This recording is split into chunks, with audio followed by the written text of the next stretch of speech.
lahat doon tayo papunta. Of course. Ikaw ang magiging pinakamalungkot at nagsisisi na Pilipino sa bansa natin. Bakit? Kung sinunod mo ang tatay mo na tumakbo kang presidente, hindi na tulong ang tatay mo. Hindi na tulong. Kung babasahan ang ating binibining Sara Duterte. Ayan. Ang ating Vice Presidente. Pakita mo sa akin muli, baliktad man yan, o ano pa man, basta ipakita mo lahat, talagang binabaliktad ko po, at talaga pong inirarambol ko para makita nyo na talagang ang tarot ay may buhay. Hindi natin siya pwedeng utusan. Ayan po. Yun na pa beauty. Ayan. Pakita mo sa akin ang katotohanan, tarot.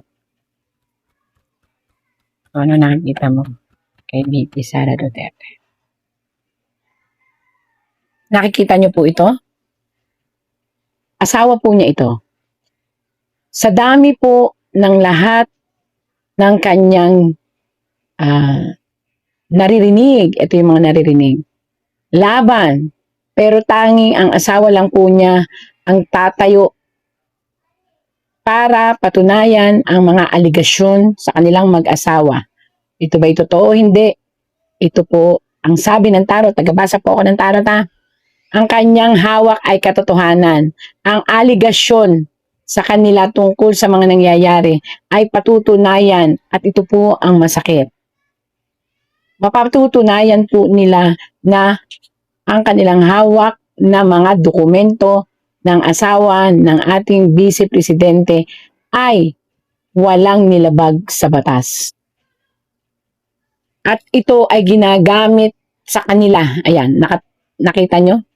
Isang lalaki na isang matinding politiko ang galit na galit sa kanila na gumawa ng lahat ng iskandalong ito. Bakit sinabi ng tarot na iskandalo? Nakikita nyo po?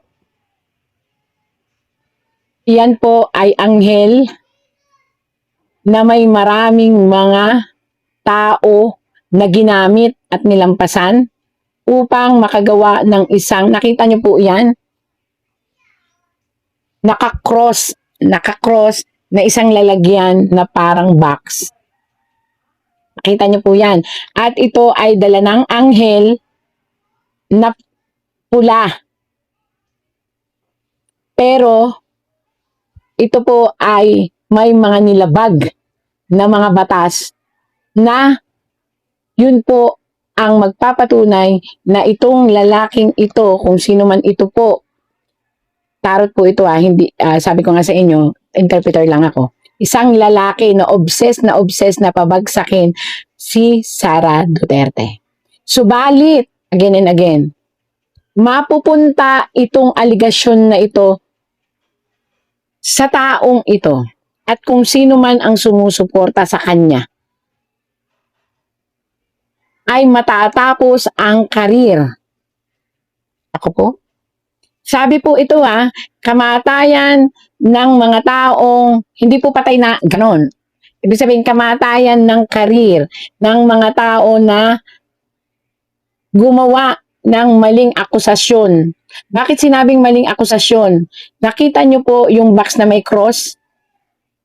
Yan, box na may cross. Hindi maibaba-baba dahil may maling akusasyon. So, kung ano man po at sino man po ang gumawa ng aligasyon na ngayon ay patutunayan ng asawa ng ating VP Sara, ay magkakaroon po ng punishment or katapusan ng karir. At bukod po doon, hindi magdidiwang. Ibig sabihin ng hindi magdidiwang kasi nakataob. Sila po ay mapaparusahan sa paraan ng legalidad ng korte at mawawala ang pagmamahal sa kanila ng bayan at ng mga tao. Naman, ang tindi naman ng punishment ng judgment. At maliliwanagan ang lahat ng aligasyon. Yan fly away, allegation. At magiging panig ang mundo o ang bayan sa ating VP Sara. So, dadanas kayo ng mga ganyan, dadanas ng mga batas, pero pagdating po sa tunay na batas ng masa, which sa korte, sa Suprema o sa ano paman, pati sa puso ng masa, lahat ng aligasyon sa kanila ay mababaliktad. So, ang ibig sabihin po nito, kung sino man po ako'y nananawagan po sa masang Pilipino na at sa mga gumagawa ng ganitong sitwasyon, sana po'y pakaisiping mabuti. May mali sa aligasyon na ibinigay ng isang lalaki. Ito po lalaki. Hindi ko alam kung sino lalaki, kung saan siya kumuha ng impormasyon. Pero ayon po rito, ditong aligasyon na ito sa ating Pangulong BP Sara, hindi ko po ito kinakampihan. Or nagbabasa lang po ako, kitang-kita nyo naman sa tarot, mamamatay ang karir. Ibig sabihin, mawawala ang tiwala ng tao, mawawala ang tunay na hangarin, madudumihan ang isipan ng mga tao sa tunay na hangar. Wala po akong kinakampihan, binabasa ko lang po ang tarot. May mali sa lahat ng aligasyon nitong lalaking ito na nagbigay ng impormasyon. Hindi ko po alam kung sino siya, pero siya'y politiko rin. At ang pera ang pinagana. Subalit, bakit ho may subalit? Ayun, may butas. Sabi niyo, hindi mo pa naman nakikita ang kasunod. Talagang, eto na po, para ho ako nagnanarate. Para ho ako nanonood ng isang subalit. Tandaan niyo po, may dalawang naglalaro. Ibig sabihin, may dalawang, kahit magbigay po kayo ng pera, kahit ano pong gawin nyo, may dalawang maglalaro sa sitwasyon. Ano kaya yung dalawang maglalaro sa sitwasyon? Nakakatakot. Nababaliktad. At, mababaliktad po ito ha. Ito po ay mga perma. Na makikita nila na may mali sa sitwasyon. Kaya po, makikialam ang isang matibay na isang batas na kahit ito ay batas of the land ang makikialam at isasaayos ang sitwasyon at ang victory po sa huli ay makakamtan. Magtiyaga lang po at wag po kayong manghinaan ng loob. Liliwanag ang lahat.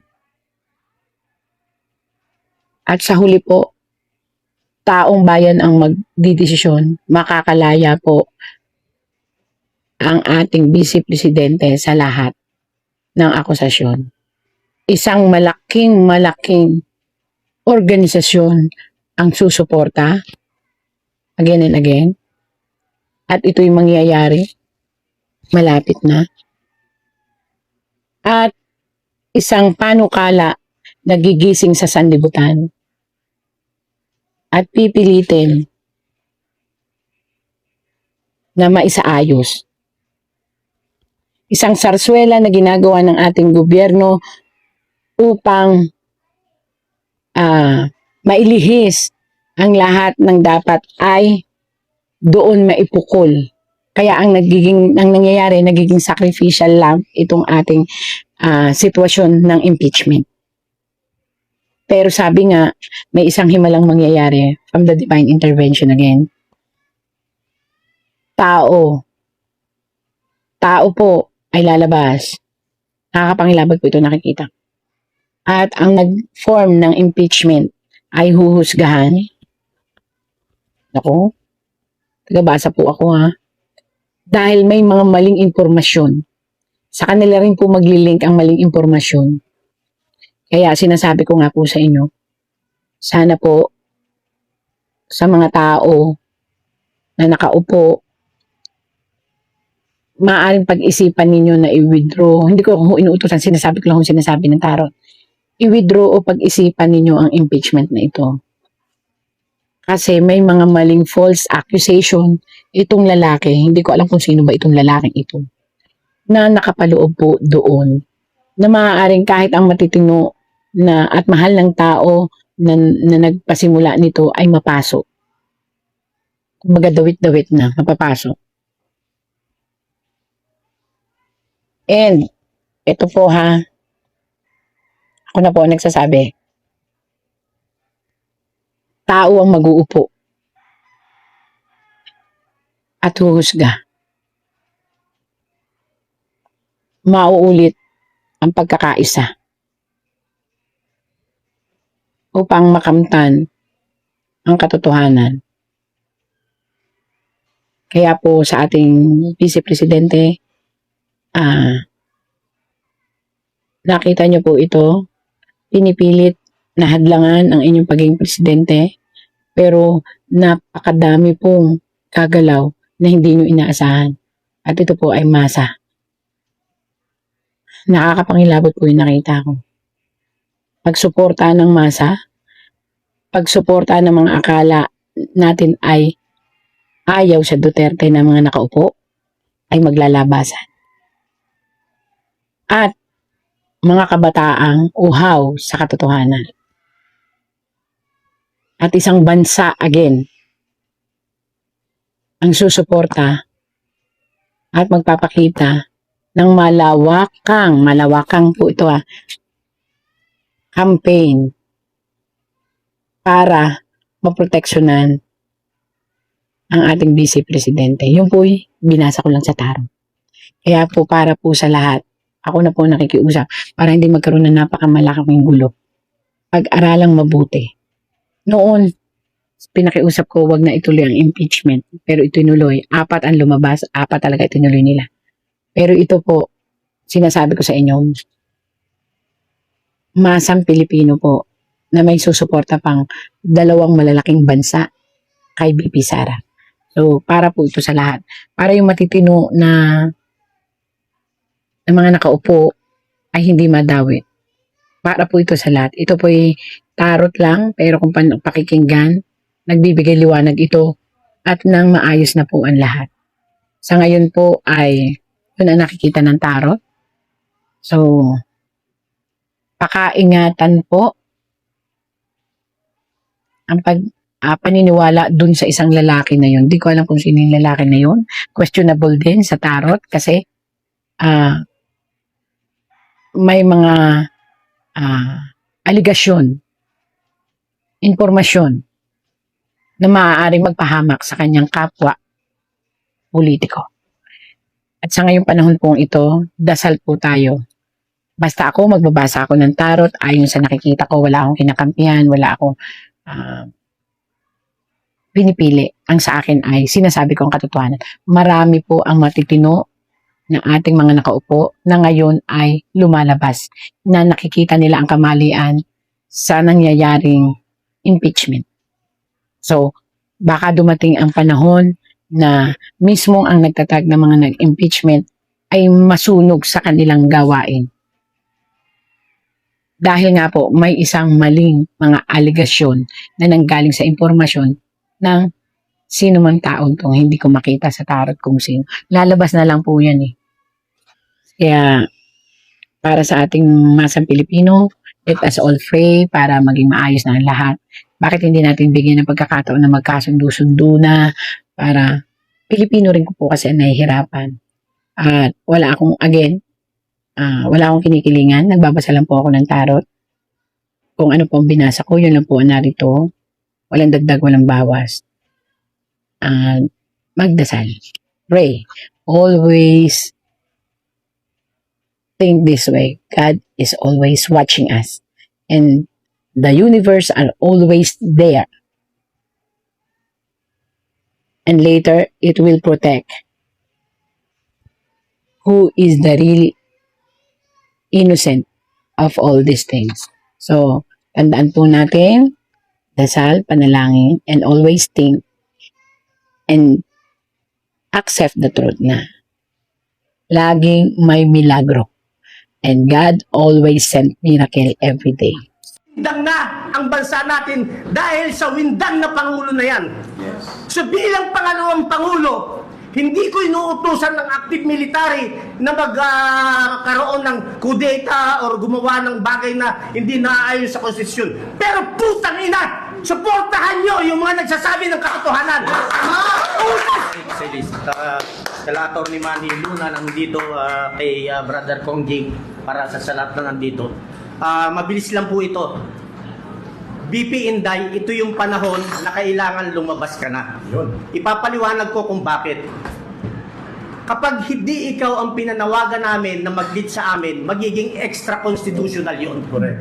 Kaya kami sa'yo nakaangkla para walang gulo, constitutional siya. Simulan natin sa Supreme Court. Ang Supreme Court hindi makapag-decide. Bakit? Unahin natin TRO ni Bato. Hindi siya makapagbigay ng TRO kasi pag nagbigay ng TRO ang Supreme Court, inamin niya na mali yung ginawa nila kay PRRD. Yun. Ngayon, kung kumampi naman ang Supreme Court doon sa ICC at sa gobyerno, inamin naman ng Supreme Court na failure na ang justice sa bansa natin.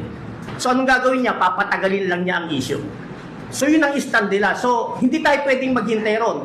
Punta tayo sa legislative branch, sa House of Representatives. Hindi natin kailangang ipaliwanag. Doon nagmula ang kaguluhan. Punta tayo sa Senate, hati ang Senate ngayon. Pumunta tayo sa executive branch, di lalo na. Sila nga yung nagmamando kasabwat lahat eh. At kaya tayo lumabas ngayon at direktang nananawagan kay BP dahil ito na lang yung natitirang constitutional Correct. move na pwede namin gawin. Kasi kung hindi kami gagawa nito, hindi kami mananawagan ng sama-sama, magiging extra-constitutional yun. At ayaw nating pumunta tayo ron. Bago ako magtapos, BP Inday, ito na yung pagkakataon kasi bakit? Kapag namatay si Digong sa Dahig, na alam naman natin lahat doon tayo papunta. Of course. Ikaw ang magiging pinakamalungkot at nagsisisi na Pilipino sa bansa natin. Bakit? Kung sinunod mo ang tatay mo na tumakbo kang presidente, Yes! hindi nakulong ang tatay mo, hindi nakaupo si Bangag. Yes! You owe it to the people. Correct. BP Inday, you owe it to the people. Huwag kang magkaroon ng second mistake. Kaya kami naninindigan ngayon dahil ikaw lang ang constitutional successor. Wala nang iba. Ayos. Kapag ka hindi kami sumigaw ng constitutional succession, magiging extra-constitutional yon. Ayaw naming mangyari. Yes. BP Inday, nandito kami, nananawagan, tumayo ka na. On behalf ng mga active military, bakit hindi sila makasuporta? Alam ko sa puso ko, dahil lagi natin silang kinakausap. Ang sagot nila sa akin, bigyan mo kami ng reason, Kap, bakit namin kailangan siyang suportahan? Wala siyang pronouncement. Ang gustong marinig ng mga active military ito. Yes. Alam ng buong bansa na windang na ang bansa natin dahil sa windang na Pangulo na yan. Yes. So bilang pangalawang Pangulo, hindi ko inuutusan ng active military na magkaroon ng kudeta or gumawa ng bagay na hindi naaayon sa konstitusyon. Pero putang ina, suportahan nyo yung mga nagsasabi ng katotohanan. Utos ko sa inyo yan bilang Vice President ng bansa ito. Yun ang gusto marinig ng ating mga active military. Ayun. So BP Inday, tumayo ka na. Dahil pag hindi ka tumayo, baka maging istorya ng bansa natin. Maraming salamat po.